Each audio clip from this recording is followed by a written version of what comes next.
Good morning, juniors. We are looking at today's Eday number 8 for IAG. It looks like this. You also will need this page from last week. So we're going to use that to do a little bit of computing. It says find the area of the floor in square yards.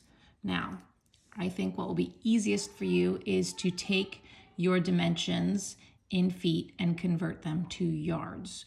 So what you're going to do is you're going to take that and you're going to divide those numbers by 3 because there are 3 feet in 1 yard. So if my floor is 16 feet by 20 feet 9 inches, the first thing I need to do is change this to 20.75 feet. Okay, so 16 feet by 20.75 feet. Then, I'm gonna do this up here so that you can see it. If you do this, you have 16 feet times 1 yard is 3 feet.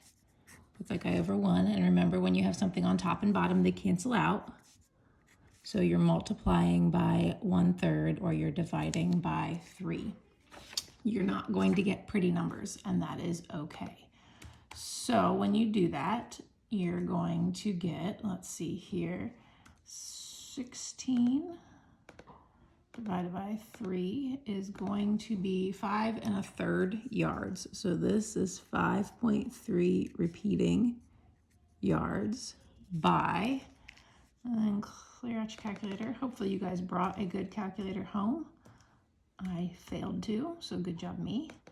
So 20.75 divided by 3, and you're going to get 6.92 yards.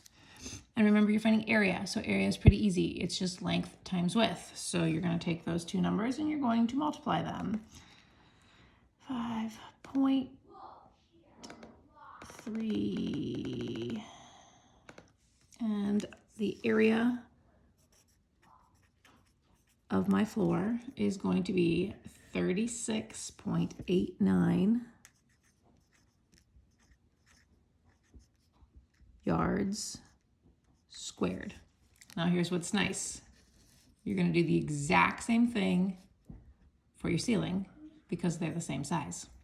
So that makes number 2 pretty easy. Find the area of the walls. Now this one is different. This one is in square feet. So other than changing your decimals or changing your inches to decimals, you don't really have a whole lot to do. So wall 1 for me is 16 feet by 7 feet 6 inches. Well, 6 is half of a foot, so this is 16 feet times 7.6. 7.5, excuse me, don't do what I just did, 7.5 feet.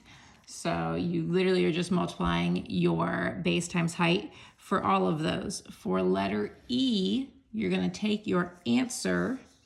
So you take your answer to A, your answer to B, your answer to C, and your answer to D, and you add them up, okay?